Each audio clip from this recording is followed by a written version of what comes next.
don't let them get what they want and throw a hissy fit because then they may turn into a little shit. That's perfect. It's perfect. Welcome to We Wine Whenever.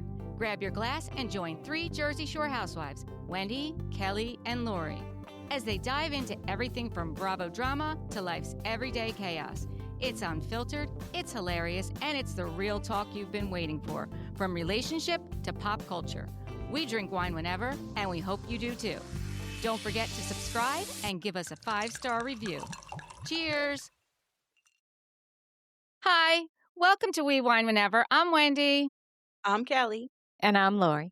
And today we have a special guest with us, Danielle Frank. She started out her career working at Miramax in Hollywood, and then she pivoted to the wine and spirits world, and she spent the last 21 years doing that with luxury brands. And in 2025, she decided to debut her book, A Wine Lover's Guide to Parenting. Welcome, Danielle. Thank you. Thank you, ladies, for having me on your fabulous podcast. Yeah, thank you Thank for you. joining us. So tell us a little bit about this journey. Like, how do you go from Hollywood to, working in the spirits world to writing a book on parenting? Yeah, and I'm actually not a parent, so we'll dive into that. There's a lot of spoiler alerts along the way. Yeah, I've led a very interesting life, and I'm obviously promoting my book that's come out. But along this journey, I've been doing the whole podcast circuit, which I love. I love all these organic conversations with fabulous women and men, like you ladies. Just having a great chat. And so much of what's come out in all these podcasts is less about the book but more about the journey of my life, because I really enjoy. I've had major life pivots, moving from New York to LA, going from entertainment PR to wine and spirits. I say I traded red carpets for red wine, and I haven't looked back. And then also some relationship pivots. Engaged, broke that off, and as I said, the path of motherhood ultimately didn't happen for me when I thought it would. So I really enjoy having these frank conversations with everybody. Enjoying shining a light on how embracing life pivots can really be empowering and can really be fulfilling and lead you potentially on a new journey that maybe you were meant to be on all along. Yeah. So sorry. Go ahead. It's interesting because the three of us are older.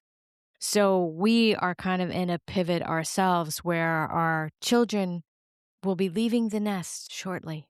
So we're at Hopefully. that point where we're kind of like trying not to look back and have regrets, trying to look towards the future to what the rest of our lives, not necessarily being full-time parents will be. So we're kind of at a pivot too. So Yeah. pivots are I mean, interesting. well, you just said it yourself, right? Like not looking back and no regrets. And that's what I've learned along my many journeys. Like you can't go back, right? So that's not going to do you any good. I look at it as like a bridge, right? Sometimes you're just on a bridge and like you don't get stuck in the middle forever. You cross it intentionally. And a lot of times that just happens with like, you know, it starts with your mind, right? Your mind is telling your feet one step at a time. You cross over that bridge. And I also say, I love saying that there's it's not the Wizard of Oz, right? There's not one yellow brick road that leads us to this happy place. There's going to be lots of different paths along the way. And sometimes when you step off one path, yeah, I'm sure it can be very daunting. My sister just became an empty nester as well. Her daughter just graduated college. Her son just finished his freshman year of college. But it's about leaning into it, right? Embracing it, because like you said, you can't go back.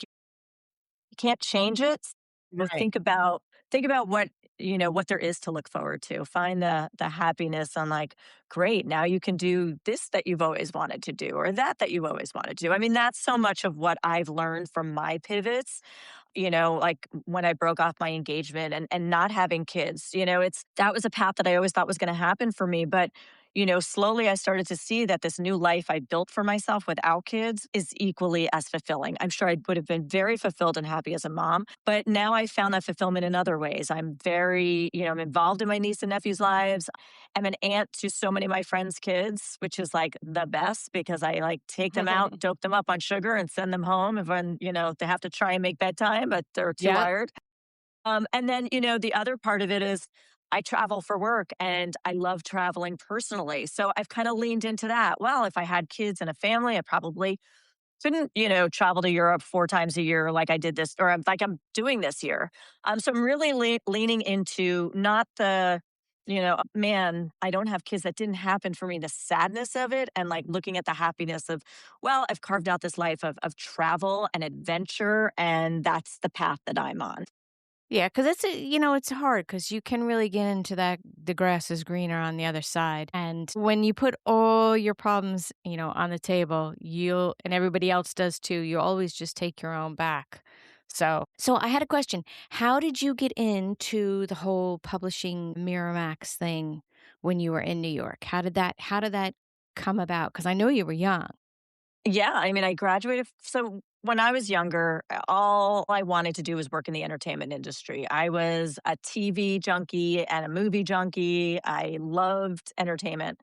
And so, I just knew I was going to work in the entertainment world. I interned in college at a PR firm that represented talent. And I always say my niece just graduated and I was trying to instill in her some like, wisdom from Aunt Danielle. But, like I wish back then we had the tools that we have today to kind of like I knew I wanted to be in entertainment, but like I had no idea what in entertainment. Like I didn't even know what the different jobs were. Now people Mhm. have so many opportunities to look into jobs, what it entails, right? So maybe I wouldn't have gone into PR, but yeah, when I graduated college, Miramax, I was living in New York City and Miramax Films was the only studio in New York. And it was at the heyday of Miramax, like when it was in its prime. So that's where I wanted to be. And somebody told me about a job starting as an assistant in the international PR department. And I had interned, in PR in the summer. So that helped, my resume. And yeah, I got the job and yeah, it was great. I mean, in my 20s, living in New York City, going to the Cannes Film Festival, Venice Film Festival, Berlin, press tours, traveling with all the Wow. talent, staying in like the best hotels where the talent stay. I mean, it was wild. I have amazing stories. And then, coming back to my little studio apartment in New York City and running around with my friends. It was a That's time to be awesome. alive. It was great. It was great. Sounds like a lot of fun. How did you wind up in California from New York? So with that job, I always like traveled to LA, almost every month. And I just always had a fascination with Los Angeles. I mean, obviously, all the TV, all the movies and everything I watched. I had a friend in college that lived out here, so I visited her a couple times over the summers, and I just fell in love with it. And then when I started to travel here for work, not only did it continue my love affair, but I started to make friends out here and so, yeah, it was about, I was like late 20s. All my friends were starting. I mean, you're East Coasters. East Coast, it was like you get married by this age, have kids by this age. And so all my friends were starting to go that route. And I was dating my boyfriend, and I just sort of had this like shit moment. Sorry, but this oh crap moment, like wait, I'm not quite ready yet. There's still so much I want to do. And I'm, have this great job and I'm traveling the world. And, I always kind of wanted to move to LA. Like, I'll have time for marriage and kids. If I'm going to do it, now's the time. And so, and also, I mean, I loved working at Miramax, was there for 6 years, but I was starting to get restless too. I mean, they gave you the VP title. I worked my way up to VP, but I was like, I don't even know what I was making at the time, like a stupid like salary, like still couldn't get out of my studio apartment. They gave you the title, Mhm. but not the Not the pay dough, because not the dough. yeah, Yeah. because everybody wants that job, and they know that. They're like, you don't want it, Yeah. somebody else will take that job. So I just started to get, a little antsy and yeah, and I'm also somebody like once I have it in my mind, yeah, so once I made the decision to move to LA, I broke up with my boyfriend. I realized, I loved him, but I wasn't in love. He was my best friend for many years. And I think I tried to force that, like that's what a partner should be, a best friend, but you still need to have that in love. So yeah, I just decided I'm going to do it, move to LA. And I did it. There were no studio jobs at the time when I was looking, but a personal PR firm who represent talent that I knew from all the trips we did, they were hiring. And part of me was like, I do not want to do personal PR. No disrespect to those people that do that, but I am not a babysitter. I don't care more about somebody else's life than my life or, my family's lives. But it got me to LA and I was like, yeah, maybe I'll like it. 3 months, 3 months lasted in that job. But you know what? I got to this office the first day and there were three women, three different publicists in their office, like crying And I just realized it was like this agency, it was run by two very toxic women. Like it was just a very toxic environment. And I was like, what did I get myself into? And all my time at Miramax, the 6 years I was there, sure as in my 20s going out to the clubs the night before, sure, there were plenty of days that I woke up like, I wish I didn't have to go to work. But I never once had those days where you had that hit in your stomach, like, I just don't want to go into the office. When I was at this PR firm, I had multiple days of that ulcer inducing feeling, that pit in your stomach. And I'm like, this is no way to live. Like we spend half of our lives at work. This is just not good for my personal health. And yeah, after 3 months, I quit without having another job, which is very unlike me. I'm very type A. Some of that is some naivety, right? You're young. I don't have a mortgage. I didn't have a family, not even a dog that I looked, had to look after. So yeah, I just thought I'd find something else. And there weren't a lot of entertainment jobs. And somebody told me about this job in the wine and spirits industry. It was a big step back, very elementary. But I was like, great, you work from home, you get a car allowance, an expense account. I'll do this while I figure it out, is what I want to do in my life. Fast forward, got a job with Bacardi USA, was there for 10 years, then left and got a job with Moet Hennessy, where I'm celebrating 12 years next month. So Wow. that's all part of that, like we talked about, leaning into that new path and discovering that, this new path you're on might have been the journey you were meant to be on all the way. Especially, when you embrace it and you embrace the change and you embrace life pivots, you can have some clarity on what are the things that it is that, drive you forward. Sure. I mean, you might say to yourself, I never got to have kids. Well, I never got to run around the world and go to French chateaus drinking great wine either. So, you know what I'm saying? It all comes out in the end, kind of a Guess what, thing. Lori? You're going to be an empty nester soon. Your time is coming to go to and drink some There champagne. you go. There you go. So I wanted to ask you about your relationships with the children that are in your life and how that kind of led you into this venture that you had with your book. Yeah, so with my ex-fiance, he has kids from a first marriage. So I got to be a bonus mom for many, many years. I've always had that maternal instinct. As I said, I've been very close with my niece and nephew, and I'm Aunt Danielle to many, many friends' kids. And I just have that nurturing gene. I just I love kids. I'm also an eternal optimist and I just want to make the world a better place. So, it all started with I love to write. I have a creative outlet. I have all these different ideas and projects. So, I started, look, we live in a very messy world, especially these days. And, especially now with social media, the more and more you hear about some of the things like you hear about kids, obviously, like Columbine started it all, kids going into school with guns.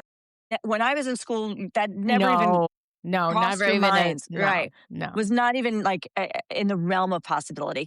And then you hear also about all these kids, the bullying and kids who are like 10, 11, 12 years old taking their own lives. Like it's just gut wrenching.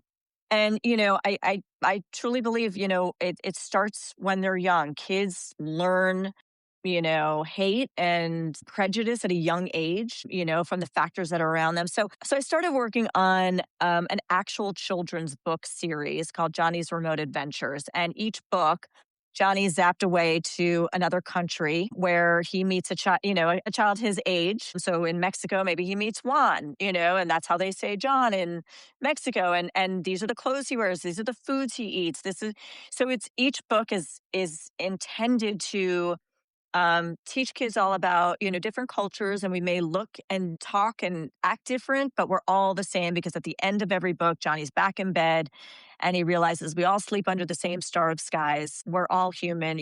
So that was sort of my goal, is like I want to have my seat at the table of helping kids to be good human beings and teach them from an early age to have decent, human decency. So, and I love to rhyme. So I love the idea of like the children's book. So about 14 years ago, which is when I wrote this book, A Wine Lover's Guide to Parenting, I had just broken off my engagement. And like I said, that's when I first realized that path of motherhood might not happen for me. At the same time, a couple, pieces of the puzzle all came together. A book came out called Go the F to Sleep. Love that Many book. people, yes. Yeah. Love that So, book. I have yeah, yeah. Kelly's like, yeah, "Oh, yes. Oh, yes." Well yeah. aware of that one. Wildly popular, but it really opened the door for this new genre of adult children's book. And I love that. And then at the same time, I was watching my niece and nephew who were young at the time. And although great kids, of course, as we know, every kid has the propensity to whine a little bit. They were whining about something, and I said, Aunt Danielle drinks wine. She doesn't listen to wine.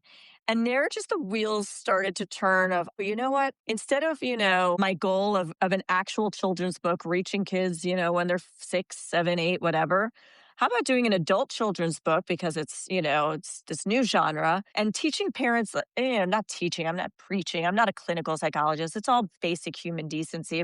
Yeah. Doing something fun that's really like get to the parents, before before they even have the kid or just when they've had the kid in a fun, lighthearted way. And also as somebody who works in the wine and spirits industry, I love making wine knowledge fun, easy, accessible. It doesn't need to be daunting. You don't need to be an expert to enjoy it. So all that came together with this idea of, writing this 11 lessons on how to raise your kids to be good human beings, all related to wine terminology. And every time I use a wine term, I give the definition at the back of the book is a basic understanding of how wine's made. So it's really fun and approachable. And, as I said, some people say, well, you're not a parent. It's all just basic human decency, right? Teach your kid manners. Teach your kid not to be a bully. You don't need to be a parent to know good human decency in people. My favorite is don't let them get what they want and throw a hissy fit because then they may turn into a little shit. That's perfect. It's perfect. Yeah. So it's a really You fun said book you with all kinds of things like that. yeah, you said you wanted to read a chapter? Do you wanna do that I'd now? love to. Yeah. Yeah. So this chapter, lesson 3, you don't want your kids to ferment. So in the winemaking process, the fermentation process is when you convert the sugar into alcohol. So when we think of sugar as something sweet, alcohol we think of can be harsh or biting. So this is you don't want your kids to turn from someone sweet into harsh and biting because they don't have manners. Manners, manners, manners are the key to it all. These lessons need to start even when they're small. Teach them this from day one before they start to crawl. You don't want your kid to be the sour grape in the bunch and turn into a spoiled brat that kids want to punch. When they start talking, make sure they know thank you and please, and to always say bless you when they hear someone sneeze. Please and thank you are an absolute must. Without that, your child's a total bust. There's nothing worse than a child who has behavior that is crude, because it'll continue as they're older and become someone who's rude. People don't take kindly to and aren't nice to those with attitude because it's very off putting and puts others in a bad mood, oftentimes causing confrontation and leads to a nasty feud. Wanting to put a little bit of poison in your child's food. Is that really how you want your kids to be viewed? Wouldn't you prefer that there's someone who's wooed? Without manners, they'll ferment and turn into someone harsh and biting. They may turn into a kid who's rude, obnoxious, and always fighting. So teach your kids some manners and to have some heart and soul. Without that, your kid may well turn into an a-hole. Love it. Love it. That's I That great. is also great. I also love you must not let your kids run amok or they will turn into a little fuck. That's classic. That's Of classic. course you like that one, Lori. Of course I do. I Yes, had to get yes, it in there. there's some colorful language in there. Yeah, So it's definitely nothing not wrong with something that. you definitely don't want your kids to read this, but I did have a friend buy it and her kid is, can't read yet. So they enjoyed, the fun illustration. Yeah. It has fun illustrations, that kids can enjoy, maybe not the ones drinking the wine out of the bottle. But here they're playing, So it's fun illustrations. If your kid can't read, they can just thumb through the book, but definitely made for adults. Well, I think Yeah, too and that then they there's great facts on the bottom of the pages, like you give the definition of ferment with the chapter you just read and harsh, so and that's all, wine related. Exactly. So it teaches the reader, some wine knowledge, makes you a little wine savvy next time you're going out to dinner and the wine list gets put in front of you. yeah. Yeah. And There you go. I always liked the relationship that I always had with my aunts. So I think it's a very important relationship It's very and important. should never be discounted because you're not a mother. Because you have the perspective of not being a mother, which sometimes when you're in the often hellhole of being a mother, you can't necessarily see the forest through the trees. So your perspective is very useful. not being a mother. Stay with us. We'll be right back. Do you wish you had a place where you could talk about all of the things in midlife that nobody says out loud with people who have both experience and expertise? The hormones, the emotions, the changes in your body, relationships, and work. The identity that does not quite fit anymore. Messy Midlife is 3 naturopathic doctors and 1 therapist having the unscripted, unfiltered conversations about all of it. We explore the strange, powerful transformation hiding inside as we navigate finding ourselves again and letting go of what no longer fits. Zero filters, zero pretending, zero apologies, 100% real. Join us for Messy Midlife anywhere you listen and become a part of our community. Well, one, my sister needs to listen to this one because my sister and I are very different, and she's very opinionated. Love her, but very opinionated. And she often throws out, I was chatting with my niece about like advice, career advice, and trying to be a sounding board, a different opinion. Like you said, it is important for kids to have different sounding boards, different opinions, different guidance, especially somebody who's invested. I care about her future. I care about her, my nephew. So I'm coming at it with a perspective of love and light and caring. But my sister does like to throw in my face when she doesn't like, when she disagrees with me that you're not a mom, you don't understand. So that really, oh man, we butt heads when she does that. But absolutely, like you said, I mean, I've listened to parents talk about, like battle hardened soldiers deep in the trenches. And sometimes when you're deep in it, they're trading war stories. And sometimes when you're deep in it, it's hard to see that the grape juice you're drinking can one day be a fine Cabernet. There you So go. it is, sometimes you do need that. I call it insider because I am from the outside, but I have an inside perspective of like, again, I want to see at the table of how they grow up because I care about them. Of course. Yeah. Absolutely. So I have a question. If you could pick a wine that best describes your personality, what would that be? Which wine would that be and why? I would say champagne because it's bubbly. Mm, I mm. like to think that, yeah, I really try and be positive a lot, not to an annoying fault, but I really try and see the glass half full as much as possible. And so I'd say bubbly. I like No, it. that's great. That's That's great. great. Yeah. What's one parenting lesson you think adults still need to learn about themselves? I think Well, some of the things in my book is, well, especially these days with what's going on in the world, is the chapter about giving your kid a nice punt. A punt is that depth at the bottom of the bottle Okay. that gives depth. So that's about teaching your kids to be worldly, right? Seeing that there's a whole world out there. And again, like, there's so much hate and there's so much discrimination going on. And, you know, um, there's people with different beliefs and cultures and religions and, colors of our skin. And we need to be a little bit more worldly and accepting of the world around us. I like when you talked about mulled wine and you said on one of the podcasts, like, know who your kid is outside of the house. Yeah. So Not just mold inside, but wines. outside of the house, which is very, very, very important. And we always talk about it on this podcast about our own children. Like, they could be absolute assholes at home, but when they go out, if someone else gives me a compliment about my kid and says how kind they were or whatever, I'm like, "Okay," because that's really the measure. Because at home, sometimes things just get ugly. But if your kid is always great outside the home, to me, that They speaks learned it about who they are. somewhere. They learned it somewhere, Yeah, right. 100%. And kudos to you. Yeah. And that's, yeah, mulled wine. For people that don't know, mulled wines are heated. You add spices to it. So it's heated, it's spiced, sometimes served as a punch. And so that chapter is about, yeah, knowing is your kid heated, spiced? Are they packing a punch? Are they a bully? And Right. I've had a lot of parents say to me that chapter resonated with them a lot because, you always, you don't want to imagine it's your kid, not my kid. But it's important to, what one woman said, she's like, "Ah, somebody did tell me my son was being a bully." She's like, and it hurts to hear that, of course, but it's super important to acknowledge it, not just say, not my kid, because it's so important to nip that in the bud, as we know, because bullying has gotten out of control. And as we said, all these young kids taking their own lives because they're Sure. getting bullied. It's a really important thing to tackle. Yeah, I mean, when we were younger, if you had a problem with someone and you left school on a Friday, you really didn't have to think about it again until you went back to school Monday morning. Now with social media, you just can't get away from it. It's Yeah. nonstop. You can't sleep. It's just forever ongoing. It's very And different now. yeah, and something else I've heard you say on several of your podcasts, it's kind of like you'd rather be alone than be in a bad relationship or a bad job.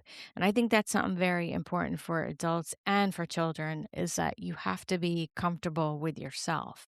Yeah, I mean, I think, you know, going through all those life pivots, those life changes. So when I met my fiance, or now ex-fiance, but when I met him, I had been in LA for many years, and now I was like, get at 33, and I was like, okay, now I'm ready to think about marriage and kids, and I fell in love with this guy.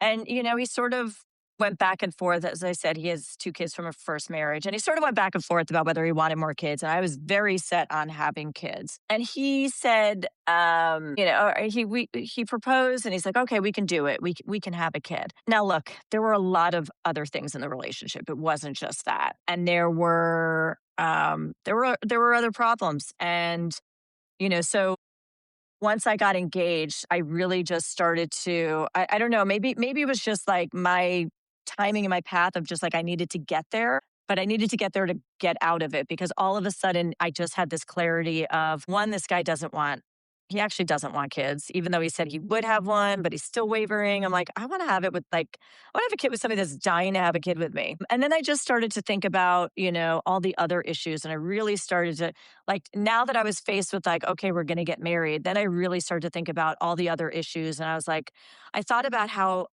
often I was unhappy in the relationship. Um, and I just realized that's no place to be feeling lonely and unhappy in a relationship. And so I broke up with him, and I can honestly say I never cried another day. It was sad at the end, and there was a lot of crying and tears, still living there and knowing it was coming to an end. But when I moved out, because one of the issues with him was he liked to push things to the very limit. And he liked to go out till the bitter end, till the bar closed kind of thing. And, I was now like, okay, I did that all in my 20s, and he was older, but, I was like, I'm ready to slow down a little bit. And I remember the first night in my new apartment, I had drinks with friends around the corner from my new apartment. And I don't know what time it was. Could have been 9, whatever. I was like, you know what? I'm tired. I'm going to go home. And I went back to my apartment and I laid in my bed, in my big calking bed, smack dab in the middle, and taking over the bed. And I just was looking up at the ceiling. And I just remember smiling to myself. I was like, I was tired. I went home and nobody gave me crap about it. Like, what do you mean? It's only 9:30. And just, Yeah. I had this sense of freedom and I was so happy. And through that time, then, I started advancing in my career and traveling and doing all this on my own. And that really, I always say all these life pivots that I've, gone through, you're building up your arsenal to give you the confidence, give you the knowledge to know that you can tackle the next pivot, the next, life change, the next life journey. And so that really was defining for me that, I started to see I'm fine on my own and I can take care of myself and so in my my last relationship that I got out of a couple of years ago, when that started to have issues, his drinking was getting a little out of control, and half the nights I was like, I'm just gonna sleep in the guest bedroom. I'd rather just sleep by myself. And I was would laying in my guest bedroom. I'm like, what am I doing sleeping in the guest bedroom in my own place? Yeah, in your own Yeah, place. Yeah. no, I'm like, no, I'd rather just be by myself. by yourself. I'm very comfortable living on my own. I really enjoy it. In fact, I enjoy it too much that now I don't know if I could ever live with anybody ever again. I, Yeah. I hope to meet somebody in the future, but I hope we have maybe adjoining houses or Yeah, nearby. right next door or something. Yeah, Yeah, that'd be great. yeah. But yeah, it just, so in that next relationship with the drinking, knowing that I got through the last one and knowing how happy I was when I got out of it, it just gave me the confidence, to know that it's time to leave this current relationship and I'll be fine and I'll be better than I was before. And I was. There you go. And doing what you do, like we have a couple of friends who work in the wine and spirits industry. They don't drink. And they've told us we can't. Like if I mean, unless you have a very good, control over how much and, because you're I'd at be these drinking. events that can go on for hours and hours.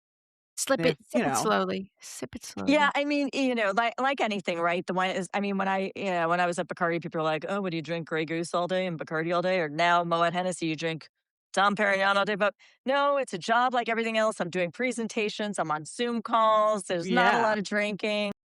But yes, you need to, have moderation. There aren't as many as events. I deal with resorts at the corporate level. So I have a national scope role. So I'm meeting with the corporate, of Four Seasons, the corporate of Marriott and all that. So a lot of it's meetings. So I do less events. Mhm. There are people that like work in the market and they're doing stuff at accounts. But yes, I mean, I was doing that when I started at Bacardi, and you definitely need to know moderation. You need Yeah. to make sure you're Ubering. Yeah. But yeah, I mean, and there are some people I know, like I had a coworker when I was at Bacardi who was sober. So you don't need to, be a drinker at all. But if you are a drinker, yes, you have to exhibit moderation. Yeah. So I Sure. want to ask you about your game show. Oh, yeah. What a blast. So, as I said, when I was a kid, I was a TV junkie. I loved game shows. And I am somebody that, especially with this life that I forged for myself, it's become, like I said, when the path of motherhood didn't happen for me, I've now leaned into this new life and I'm like, great, I'm going to do what I want to do everything I can in my life since I don't have certain responsibilities. I want to try and check everything off my life's bucket list within reason and within legal limits. So one of them was like, yeah, going on a game show. So I applied, I got on. It was the most fun experience. So nerve-wracking, but it was a lot of fun. What It was game a show? I was on $100,000 pyramid. Oh, Okay. I remember that. It Was nice. was that the one was Meghan Markle, one of the girls? Was that the one with the no, that was let's make a deal. The suitcase Oh, one. the Yeah, suitcase the one. Yeah, suitcase. yeah, Deal Okay, or no okay, Yeah. deal? deal Deal or or no no okay, deal. deal. Yeah. Yeah. okay. No, this Sorry. is where it used to be $25,000 period back in like, the 60s or 70s when it first started. And then, Yes. but now it's a $100,000 pyramid. It's hosted by Michael Strahan and it was a blast. I mean, I screwed up in the winner's circle, but it It's could have been so more fun. fun though. That sounds so That's Yeah. fun. so Yeah. fun. It was so fun. Yeah, that's great. Have you ever considered writing a follow-up book about like relationships or adulthood or things like that? Not relationships, but I am working on my second iteration of this style book called A Whiskey Lover's Guide to Dog Breeds. So it's going to be a little different. It's going to be, not lessons on raising dogs. It's a different style. But this it's a lot of work to, I did hybrid publishing, which is essentially like self-publishing. It's a lot of money, it's a lot of work. I'm doing this hustle of promotion all on my own. And it's been a ton of fun, but it's a lot of work on top of my full-time job. This is another Mhm. full-time job. So yes, my goal with that is hopefully any publishers out there listening, if you want to be the publisher of A Whiskey Lover's Guide to Dog Breeds, it's available. I really would love to. Yeah, right now I'm focusing on like getting this current book out and hoping to gain some traction or interest that somebody might want to publish that because I think it'll be a little while before I get that other book out there.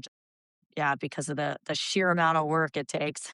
Yeah, it's a Yeah, lot I to could do, the self-publishing or even the hybrid publishing. It's a lot of Yeah, work and it's a lot of expense too on your end. yeah, yeah, yeah, and We'll that's definitely include the links to your book. And right now you can get it on Amazon and Barnes and Noble.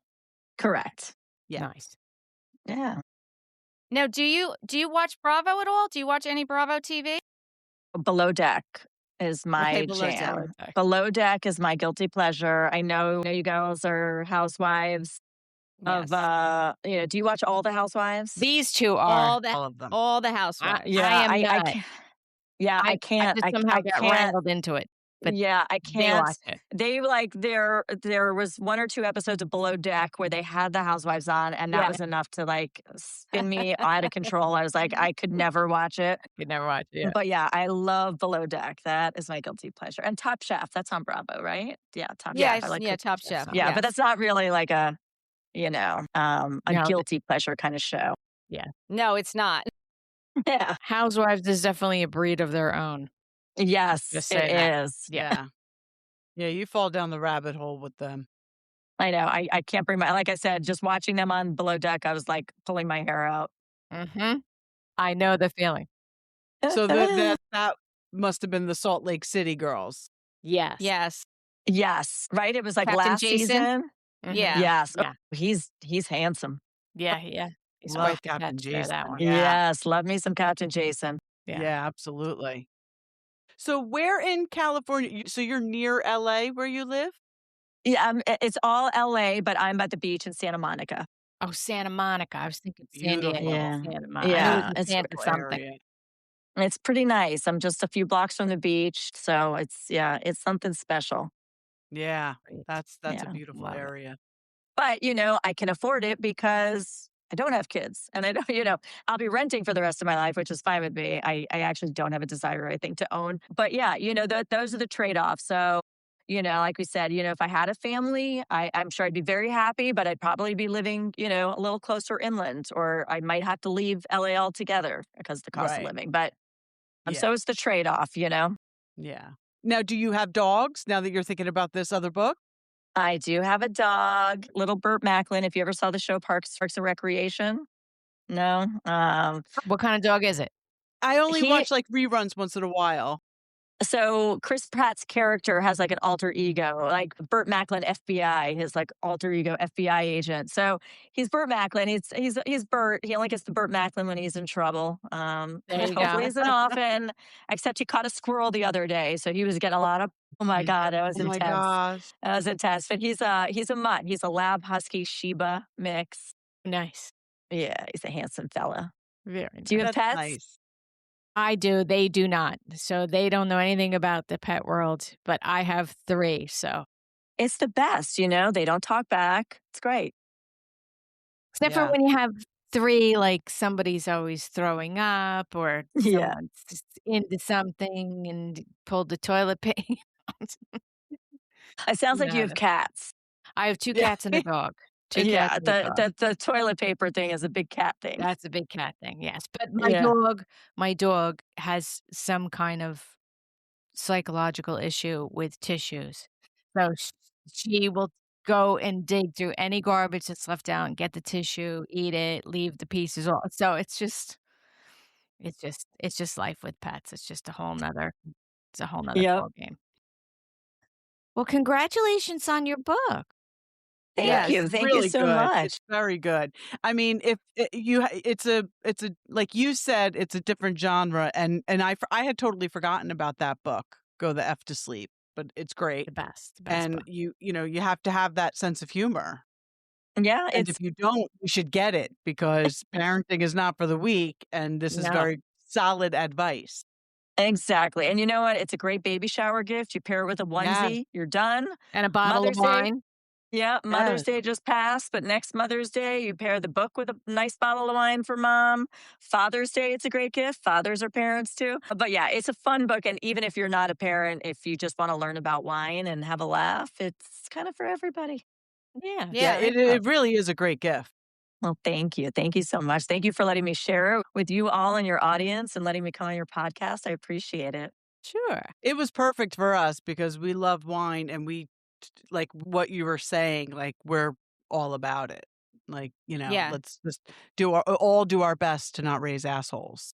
Yes, Yep. 100%. That's our motto. That's It's a the job great at motto to hand. live by. I wish Yeah. more parents lived by that motto. Like It's not an we're not easy like task. not my kid moms. We're like, what the hell did they do now? Right. Yeah. Right. Yeah. Yeah.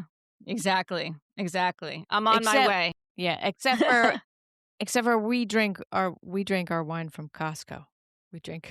Well, Costco has great wines. They have fantastic wines. I Yeah, we told the like ladies the Costco Pinot Grigio is from Italy that we drink. I mean, it's $5 a bottle. I'm sorry, but you cannot beat it. You know, and Trader Joe's too. They've got Trader Joe's on the East Coast now, Yeah. right? Yeah, yeah. Yeah. Yeah, I mean, they've got great I follow this woman, I forgot what her handle is on Instagram, but she's a sommelier and she always gives like recommendations of wines at Trader Joe's and they're all like inexpensive, accessible wines. You know, Trader Joe's and Costco, they have non-brand names and they have brand names as well. But all for good price. I mean, they even have like Dom Perignon and Veuve Clicquot at Costco. So they have like a mix Yeah, of they do. everything, but at great Yes. prices. So yeah, you can't go wrong. They're very picky about, you know, what they put on their shelves too, both Costco and Trader Joe's. So, you know, they do their quality checks and they're not going to put any swill on their back bars on their shelves. Yeah, my daughter worked for she just switched jobs, but she worked for the liquor store at Lavodi's. Lavodi's is like an Italian market in Jersey. There's like 4 or 5 of them, and only the Brick location has a liquor store. My daughter worked there, and the manager there, Matt, is so well versed, and he started showing me all different things. He got me hooked on, Abbondanza, but the label on it, I think it's from Sardinia. Like, he told me Mm. about the Sardinian wine and all of the criteria they have to meet, and then they put the label on it. So I only buy wine with that label on. Good to know. I didn't even know that. Well, there I you love go. that. Mhm. See that? Yeah, learn something new every day. There you go. What is your go-to wine after a hard day at work? You know, it's so subject. I think it really depends on my mood, the weather, what I'm eating. I mean, Okay. I love, you know, with a good like hearty meal like meat, steak. I love a good red. And like I love all ends of the spectrum, like a bold cab, but I love, you know, Pinot Noir, Volnay. Volnay is like my new favorite that I'm jamming on these days. But I live in LA and the weather's warm and I drink white all summer long. I love a Chablis. I love a Sancerre, a Sauvignon Blanc. Yeah, I'm an equal opportunist wine drinker, but yeah, a lot of whites, you know, especially like, yeah, especially with like fish. And like I said, if I Yeah. was out with friends yesterday and the sun was shining, so it was definitely a white day. I wanted to Mhm. ask you, I heard on another podcast you were talking about something angel. Whispering Angel. That's one of the brands that I Whispering get to angel. represent. Yeah, it's one of the Yeah. best rosés out there. It's Rosé. I've had that yeah, Yeah. rosé. It is very good. And It you it's is said very very good. good. something about it was That the was a big most thing on the popular. Housewives of Beverly Hills, because Lisa Yes. Vanderpump came out with a rosé, and Lisa Rinna went to a party and was like, "I want Whispering Angel." Well, you said it was the most popular French wine in the United States, correct? Yes, yeah, it's not only just, like, the most popular rosé, it's the most popular French wine in all of the US. Yeah, I thought that was Wow. interesting. I Really? was like, "Oh." Yeah, yeah, I mean, that stat was, like, from a year ago, I think it still is, I can't think of, Yeah. like, a French wine that has overtaken it, but yeah, it's really good, and so I'm very fortunate that I get to represent such brands like that and everything else in our portfolio. I think I'm gonna have to try it. Yeah, it's Yeah, delicious. it's good, I've Sounds had it. great. Laura, Oh, you they have? had it well, remember when we not that I was drinking on the job, but Lori and I used to, do catering where we wouldn't cook, we were servers at private parties Oh, in great. Maniloking, like, these big houses on the bay, and they had the one daughter-in-law, that's, like, all she drank, so they had bottled. No, I didn't know I never noticed. Believe I tasted it then. Yeah, It's very big in the Hamptons. Like, I just Very remember yeah, Big big. Summer House, like, the Hamptons is Yeah. so big in the Hamptons. Yeah, it is, and the brand does a lot of, like, events and visibility stuff out there because it certainly is their core demographic, that's for sure. Alright, well, I'm gonna Yeah. have to try that now. Yeah, yeah, it's very good, very approachable. and it's not Alright, so terribly expensive, right?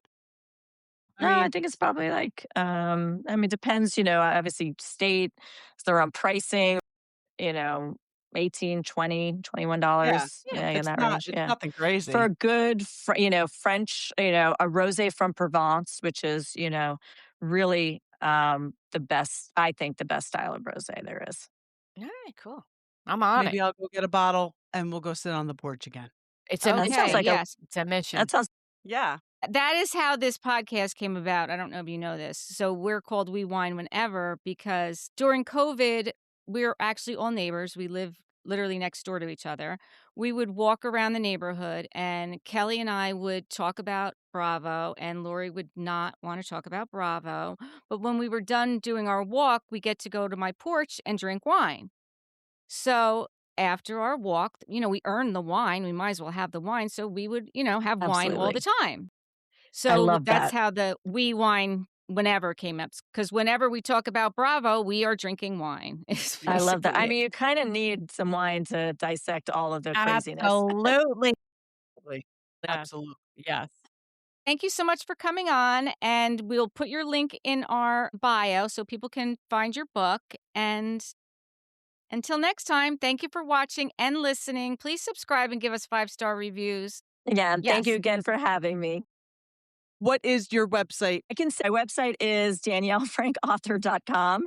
And you can also find me on Instagram at Create a Great Story. Cool. I like that. Perfect. Thank you. Bye.